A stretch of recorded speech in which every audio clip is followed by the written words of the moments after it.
देखते हैं unit light.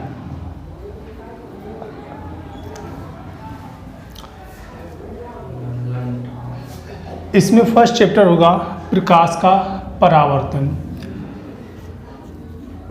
प्रकाश का परावर्तन।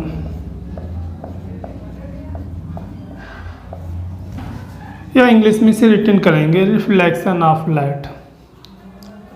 Reflection of light.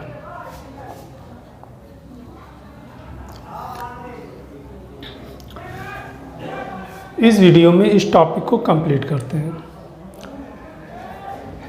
प्रकाश के परावर्तन को जानने से पहले हम लोग जानते हैं कि प्रकाश किसको कहते हैं। यानी सबसे पहले हमें जानना है प्रकाश क्या है। लाइट। देखो बिल्कुल इसको एक आसान सी लैंग्वेज में आसानी से समझ सकते हैं। प्रकाश एक प्रकार की ऊर्जा है जो हमारी आंखों में दृष्टि संवेदना उत्पन्न करती, मीन्स देखने की क्षमता को बढ़ाती है। यानी ये एनर्जी मिलती है आंखों को, तब हम लोग देख सकते हैं। तो इसी को बोल रहे हैं दृष्टि संवेदना। तो जो प्रकाश है ये एक प्रकार की ऊर्जा है जो हमारी आंखों में दृष्टि संवेदना उत्पन्न करती है। इसी को हम प्रकाश कहते हैं। तो डेफिनेशन तो इसके लिए हम लोग इसी को बना सकते हैं कि प्रकाश एक प्रकार की ऊर्जा है जो हमारी आंखों में दृष्टि संवेदना उत्पन्न करती है। इसके बाद जब ये दृष्टि संवेदना उत्पन्न करती तो इसकी कुछ प्रॉपर्टीज होती हैं, यानी इनके कुछ गुण होते हैं। और वो गुण क्या क्या होते हैं उनको भी हम लोग बिल्कुल आसानी से समझते हैं। प्रकाश का एक गुण है कि ये एक एनर्जी है। फर्स्ट पॉइंट इसके लिए होगा कि ये क्या है, एक एनर्जी है। सेकेंड नंबर आता कि जो ये प्रकाश है, ये प्रकाश की जो चाल होगी वो 3 × 10⁸ मीटर पर सेकेंड होगी। और इसको हम लोग इंडिकेट करते हैं C से। इसका थर्ड पॉइंट निकल कर आता है कि जो इसकी वेव लेंथ होगी जाके वो हमारे पास 3800 एंगस्ट्रॉम से 7800 एंगस्ट्रॉम के बीच होती है। तो प्रकाश में हमें ये इतनी चीज़ों को माइंड करना होता है कि क्या क्या है। पहला नंबर प्रकाश की डेफिनेशन क्या है। तो प्रकाश एक प्रकार की ऊर्जा है जो हमारी आंखों में दृष्टि संवेदना उत्पन्न करती है। फिर इसके बाद इसी में हमारे पास पॉइंट बनेगा कि प्रकाश के गुण क्या हैं। तो अभी जो मोस्टली हमारे पास 3 प्रॉपर्टीज़ हैं। नंबर फर्स्ट कि प्रकाश एक एनर्जी है। सेकेंड नंबर प्रकाश की जो चाल होती है यानी स्पीड होती है वो 3 × 10⁸ मीटर पर सेकेंड है। फिर इसके बाद प्रकाश की जो तरंग दैर्ध्य है वो 3800 एंगस्ट्रॉम से 7800 एंगस्ट्रॉम होती है। फिर एक पॉइंट और भी जान लेते हैं जो इसके लिए इम्पोर्टेंट होगा कि जो प्रकाश है हमेशा एक सीधी रेखा में चलता है। कैसी रेखा में जाएगा? सीधी रेखा में चलता है। ये हमारे पास प्रकाश के कुछ पॉइंट थे और ये डेफिनेशन थी। अब हम लोग इसके बाद इन चीज़ों को जानने के बाद अब हम आते हैं इस टॉपिक में प्रकाश का परावर्तन। और ये हमारे पास इम्पोर्टेंट एक टॉपिक होगा। देखते हैं क्या है हमारे पास ये प्रकाश के परावर्तन में।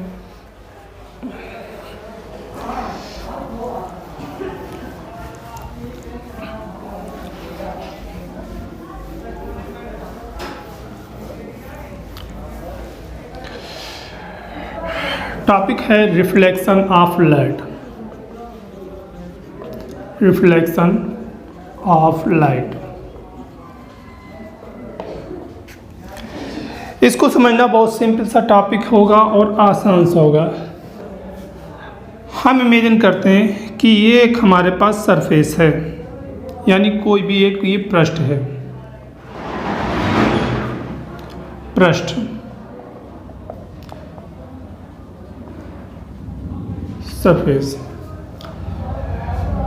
इसमें क्या होता है कि जब कोई एक प्रकाश किरण चलती है और एक पृष्ठ से टकराकर वापस लौटती है, तो जब ये किरण आ रही है इस आती हुई किरण का नाम होता है आपतित किरण या इंसिडेंट रे। आपतित किरण, इसी को इंग्लिश में बोलते हैं इंसिडेंट रे।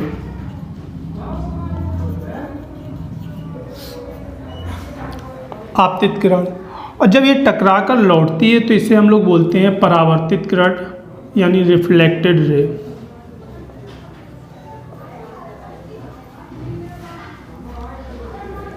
ये आपतित किरण है यानी इंसिडेंट रे है, और ये हमारे पास रिफ्लेक्टेड रे है यानी परावर्तित किरण है। जिस पॉइंट पर ये टकरा रही होती है रे आके, इसको हम लोग बोलते हैं इंसिडेंट पॉइंट, इंसिडेंट पॉइंट यानी आपतन बिंदु। तो इस टॉपिक को समझना बिल्कुल आसानी से क्लियर होता है। रिफ्लेक्शन ऑफ लाइट, रिफ्लेक्शन का मतलब होता है टकराकर वापस लौटना। कोई चीज़ आई, टकराई और टकराकर वापस लौटी। तो ये जब टकराकर कोई भी चीज़ लौट रही होती है उसको बोलते हैं परावर्तित हो रही है, और जो टकराकर लौटने का प्रोसेस हुआ है इसी को हम लोग बोलते हैं परावर्तन। तो इसमें डेफिनेशन दी जाएगी कि अगर हमें जानना है कि रिफ्लेक्शन ऑफ लाइट यानी लाइट का रिफ्लेक्शन जानना, तो फिर हमारे पास जाहिर सी बात है किसको लौटना चाहिए, लाइट को ही लौटना चाहिए। तो एक किरण हमने मान ली कि ये प्रकाश की किरण थी, किसी सरफेस पे आके टकराई और टकराने के बाद ये सीधे वापस लौट गई इधर। तो प्रकाश का आना, टकराकर वापस जाना, तो ये भी एक घटना होगी परावर्तन की। तो इसी को हम नॉर्मल लैंग्वेज में बोल सकते हैं कि प्रकाश का परावर्तन कहते हैं। डेफिनेशन बनाना चाहें तो डेफिनेशन बना सकते हैं, जब प्रकाश किरण किसी पृष्ठ से टकराकर वापस लौटती है तो इस घटना को प्रकाश का परावर्तन कहते हैं। मीन्स यहाँ पर अगर प्रकाश की किरण टकरा के लौट रही तो ये प्रकाश का परावर्तन, यदि यहीं पे कोई बॉल वगैरह लौट रही होती टकरा के किसी पृष्ठ से तो वो बॉल का रिफ्लेक्शन हो जाता है। यानी मीन्स कोई भी चीज़ किसी सरफेस से टकरा कर लौटेगी तो उसको हमेशा रिफ्लेक्शन बोलेंगे, परावर्तन बोलेंगे। अब जो भी चीज़ है वो उसी का परावर्तन हो जाता है। यहाँ पे हमारे पास एक प्रकाश की किरण थी, वो टकरा कर लौटी तो ये प्रकाश का परावर्तन कह दिया गया। अदर्स कोई चीज़ होती उसके लिए हम उसका परावर्तन बोल देते हैं जाके। तो इसमें करते क्या, एक इसमें नॉर्मल होता है। नॉर्मल क्या होता है कि एक हमारे पास परपेंडिकुलर 90 डिग्री पे लाइन ड्रॉ कर दी जाती है जिसको हम लोग बोलते हैं अभिलंब, या इंग्लिश में बोलते हैं इसको नॉर्मल। नॉर्मल हो गया जाके। तो जो ये नॉर्मल होती है और ये इंसिडेंट रे होती है, इनके मिड में जो एंगल बनता है इनको हम लोग बोलते हैं इंसिडेंट एंगल यानी आपतन कोण। क्या बोलते हैं इसको, इंसिडेंट एंगल, इंसिडेंट एंगल, आपतन कोण।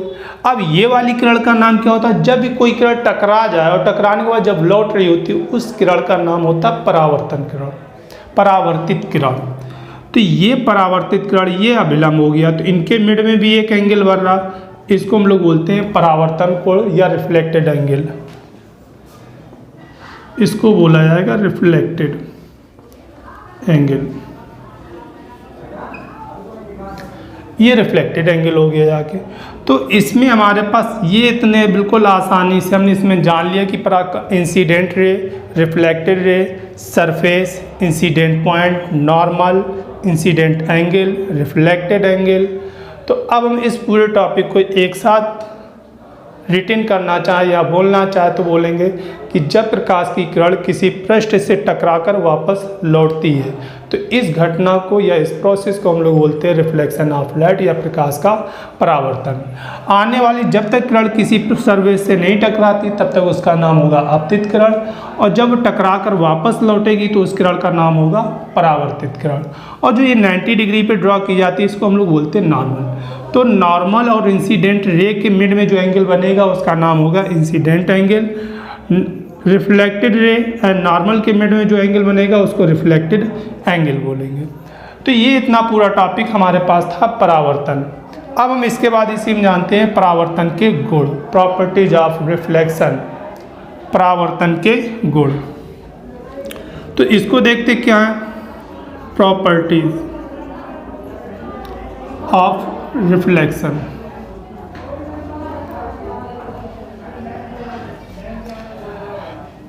परावर्तन के गुण इसमें देखना है बिल्कुल आसानी से, इसकी दो प्रॉपर्टीज हैं और दोनों ही हमारे पास इम्पॉर्टेंट हैं क्योंकि ये न्यूमेरिकल पोर्शन के लिए काफ़ी हेल्पफुल होंगी। पहली इसकी प्रॉपर्टीज है कि आपतन कोण परावर्तन कोण के बराबर होगा। मीन्स जो इंसिडेंट एंगल है ये रिफ्लेक्टेड एंगल के इक्वल होगा। कभी भी कहीं पे भी अगर रिफ्लेक्शन हो रहा है तो उसका जो भी आपतन कोण होगा और जो भी परावर्तन कोण होगा ये दोनों आपस में बराबर रहेंगे। जैसे अगर हम लोग देखना जाए, अगर हम बोल देते कि यहाँ पर इंसिडेंट 45 डिग्री का है तो ये भी हमारे पास कितना रहेगा, 45 डिग्री रहेगा। इफ़ यहाँ पे 30 डिग्री हो जाता है तो यहाँ पर ये भी कितना रहेगा, 30 डिग्री रहेगा। मीन्स जितना भी आपतन कोण बनेगा उतना ही इसका परावर्तन कोण होगा। तो ये इसकी हमारे पास प्रॉपर्टीज़ हो गई। सेकेंड प्रॉपर्टीज़ होती है इसी की, सेकेंड प्रॉपर्टीज में बोला जाता है कि ये आपतित किरण है, ये परावर्तित किरण है और ये आपतन बिंदु पर अभिलंब, यानी इस अभिलंब की बात कर रहा है, इस किरण की बात कर रहा है, इस किरण की बात कर रही है, ये तीनों किरण एक ही पृष्ठ पर होती हैं। यानी इसको लैंग्वेज के टाइप पे लिखेंगे तो फिर ये रिटन करोगे, आपतित किरण, परावर्तित किरण और आपतन बिंदु पर अभिलंब तीनों एक ही तल पर होते हैं। मीन्स जैसे ये फिगर अभी बना हुआ बोर्ड पर हमने तैयार किया तो इसका तल कहाँ होगा, बोर्ड पर। अगर आप लोग कॉपी में रिटन कर रहे हैं तो इसका तल कहाँ होगा, कॉपी पर होगा। यानी जहाँ पर भी ये फिगर को हम तैयार कर रहे हैं तो वो जो पृष्ठ होगा उसका तल वही पृष्ठ कहलाएगा। तो अभी के लिए अगर कहा जाए कि इस फिगर के लिए कहा जाए कि इसमें जो आपतित किरण हमने डिनोट की, परावर्तित किरण डिनोट की और आपतन बिंदु पर अभिलंब, ये तीनों कहाँ हैं, बोर्ड पर हैं, बोर्ड के तल पर। अब इसमें कुछ इंपॉर्टेंट पॉइंट ये आते निकल कर कि हमें ये याद रखना है कि जिस भाग से परावर्तन होता है वो भाग हमें हमेशा चमकीला दिखाई पड़ता है। एग्जाम्पल के तौर पर देखना चाहें कि अगर हम धूप में एक शीशे को रख दें तो उसमें एकदम की तेज़ी से फोकस निकल कर आता है। एक जगह ऐसी होती कि उसको हम लोग सही से देख भी नहीं पाते, तो वो जिस भाग को हम सही से शीशे के यानी मिरर जो है, मिरर के जिस भाग को हम सही से नहीं देख पा रहे वही भाग से परावर्तन हो रहा है। यानी हमें माइंड में ये पॉइंट फीड करना है कि जिस भाग से, पृष्ठ के जिस भाग से परावर्तन होता वो भाग हमें चमकीला दिखाई पड़ता है। तो ये हमने इनकी दोनों प्रॉपर्टी जान ली है। अब हम इसके बाद जानते हैं कि ये जब किरणें टकरा के लौटेंगी तो फिर ये एक इमेज भी तैयार कर रही होती हैं। तो हम इसके बाद ये पूरा एक टॉपिक था हमारे पास परावर्तन, फिर हम लोग इसके बाद आते हैं इमेज। इमेज यानी प्रतिबिंब।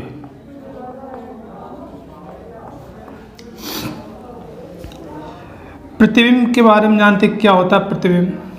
अभी हम लोगों ने टॉपिक पढ़ा है परावर्तन। परावर्तन में पढ़ क्या रहे थे, उसमें ये चीज़ देख रहे थे कि एक किरण आई टकरा कर ऐसे वापस लौटती है तो ये कहीं जाकर किसी न किसी बिंदु पे मिलेगी जाके।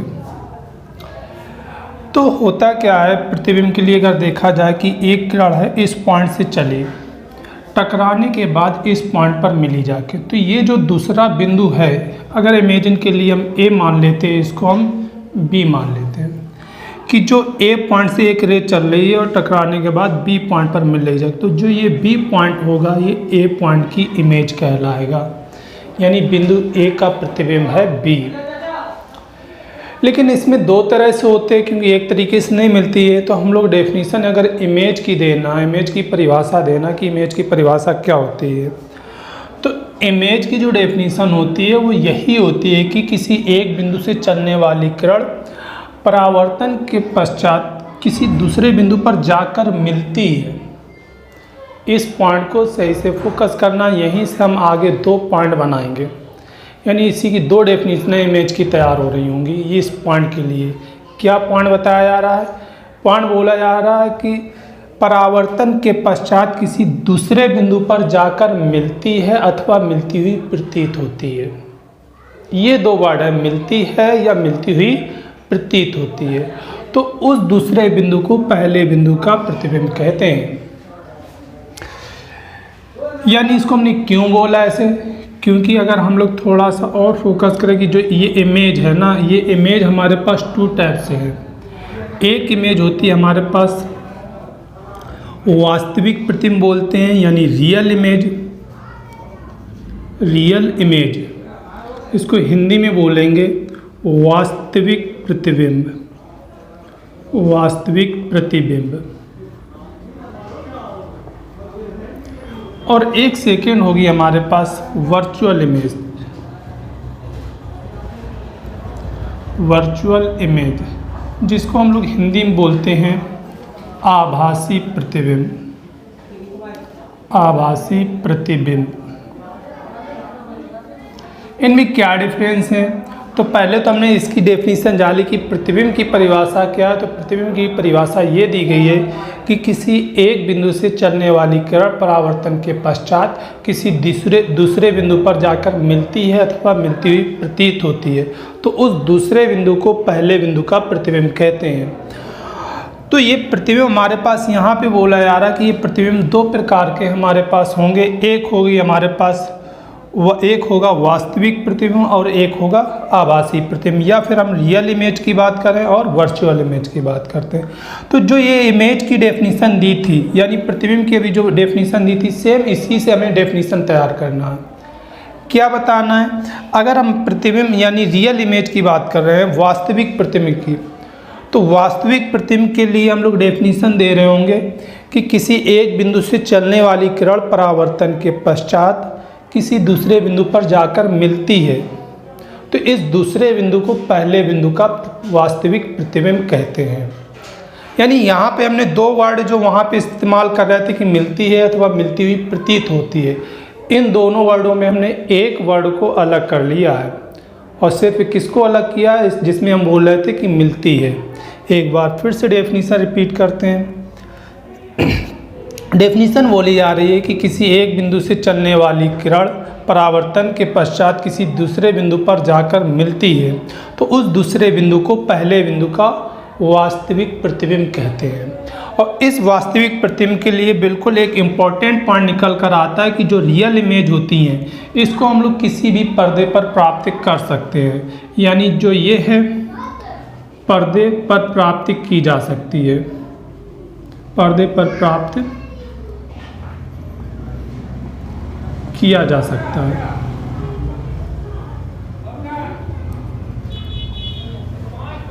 ये हमारे पास इसके लिए इम्पोर्टेंट है, न्यूमेरिकल पोर्शन में हेल्प करेगा। कहीं पर हम लोग देखते हैं कि एक दीवार पे प्रतिबिंब बन रहा है, एक पर्दे पर प्रतिबिंब बन रहा है, तो हम लोग बिल्कुल आसानी से कंफर्म कर लेंगे कि ये हमारे पास कौन सी इमेज होगी, रियल इमेज होगी। अब डेफिनेशन अगर हम लोग इसको उठाते हैं यहाँ कर, जिसको हम लोग बोल रहे हैं वर्चुअल इमेज या आभासी प्रतिबिंब, तो फिर उसी डेफिनेशन से लेंगे कि किसी एक बिंदु से चलने वाली किरण परावर्तन के पश्चात किसी दूसरे बिंदु पर जाकर मिलती हुई प्रतीत होती है। अब इसमें रियल में मिलती नहीं है, लेकिन एक आभास होता है कि इस जगह पर मिल रही होगी, तो इस दूसरे बिंदु को पहले बिंदु का आभासी प्रतिबिंब कहते हैं। Clear definition? एक बार फिर से रिपीट करते हैं। किसी एक बिंदु से चलने वाली किरण परावर्तन के पश्चात किसी दूसरे बिंदु पर जाकर मिलती हुई प्रतीत होती है, तो इस दूसरे बिंदु को पहले बिंदु का आभासी प्रतिबिंब कहते हैं। इसमें पॉइंट क्या निकल कर आता है? इन दोनों का यही डिफरेंस है। इसे पर्दे पर प्राप्त नहीं किया जा सकता, प्राप्त नहीं किया जा सकता। इन दोनों इमेजों के हम लोग एग्जाम्पल भी समझ लेते हैं कि रियल इमेज कौन सी होती है और वर्चुअल इमेज कौन सी होती है। देखो, वर्चुअल इमेज का पहले एक एग्जाम्पल बताते हैं। कभी देखा होगा कि हम लोग बहुत दूर खड़े होकर देखते हैं, तो हम लोग देखते हैं कि जैसे आसमान और पृथ्वी, यानी आकाश और पृथ्वी एक दूसरे से मिल रहे हो, लेकिन जब हम लोग वहाँ पर जाके देखते हैं तो वास्तव में ऐसा नहीं होता, ये आभास हो रहा होता है। या फिर हम लोग दूसरा एग्जाम्पल देखते हैं कि पानी में पड़ा हुआ सिक्का कहीं पर दिखाई पड़ता है, लेकिन जब वहाँ पर देखते हैं तो वहाँ सिक्का ना होकर कहीं दूसरी जगह पर होता है। तो ये भी एक इसका एग्जाम्पल निकल कर आता है कि ये वर्चुअल इमेज है। बाकी जो हम लोग पिक्चर वगैरह लेते हैं, ये सब की सब हमारे पास कौन सी होती हैं? रियल इमेज हो रही होती है। तो ये एक छोटा सा टॉपिक था इमेज, जिसके बारे में आगे और बहुत सारी डिटेल लेना थी, इसलिए इसकी हमने डेफिनेशन जानी कि बोलते किसको हैं। उसके बाद हम लोग आगे इसकी डिटेल और जानते हैं, ये कैसे बनेंगी, कब बनेंगी, कितनी बनेंगी, ये सारी कंडीशन हमारे पास निकल कर आ रही हैं मिरर टॉपिक में। यानी इसके बाद हमें किसको पढ़ना पड़ेगा? मिरर टॉपिक को पढ़ना पड़ेगा। और जब मिरर टॉपिक पढ़ेंगे वहाँ पे क्लियर हो रहा होगा कि कौन सा मिरर वर्चुअल इमेज तैयार करेगा और कौन सा मिरर हमारा रियल इमेज तैयार करेगा। तो यानी कि अगर हम लोग एक बार और इसको सही से देख लें बिल्कुल नॉर्मल लैंग्वेज में, तो 1 से 2 मिनट में हम लोग तीनों की डेफिनेशन निकाल सकते हैं। पहले अगर हम लोग एक बार रिपीट करते हैं कि इमेज किसको बोलते हैं, तो किसी एक बिंदु से चलने वाली किरण परावर्तन के पश्चात किसी दूसरे बिंदु पर जाकर मिलती है अथवा मिलती हुई प्रतीत होती है। तो इस दूसरे बिंदु को पहले बिंदु का प्रतिबिंब कहते हैं। प्रतिबिंब हमारे पास 2 प्रकार के होते हैं, एक हमारे पास वास्तविक प्रतिबिंब है और एक हमारे पास आभासी प्रतिबिंब है। वास्तविक प्रतिबिंब किसको बोल रहे हैं, तो इसके लिए डेफिनेशन दी है, किसी एक बिंदु से चलने वाली किरण परावर्तन के पश्चात दूसरे बिंदु पर जाकर मिलती है, तो इस दूसरे बिंदु को पहले बिंदु का प्रतिबिंब वास्तविक प्रतिबिंब कहते हैं। आभासी प्रतिबिंब के लिए देखा जाए तो इसके लिए डेफिनेशन है, किसी एक बिंदु से चलने वाली किरण परावर्तन के पश्चात दूसरे बिंदु पर जाकर मिलती हुई प्रतीत होती है, तो उस दूसरे बिंदु को पहले बिंदु का आभासी प्रतिबिंब कहते हैं। इम्पॉर्टेंट पॉइंट है कि वास्तविक प्रतिबिंब को पर्दे पर प्राप्त किया जा सकता है, जबकि आभासी प्रतिबिंब को पर्दे पर प्राप्त नहीं किया जा सकता है। अब इसके बाद हमारे पास टॉपिक है मिरर इमेज, या पहले मिरर जानेंगे और मिरर के लिए हम लोग नेक्स्ट वीडियो में मिलते हैं।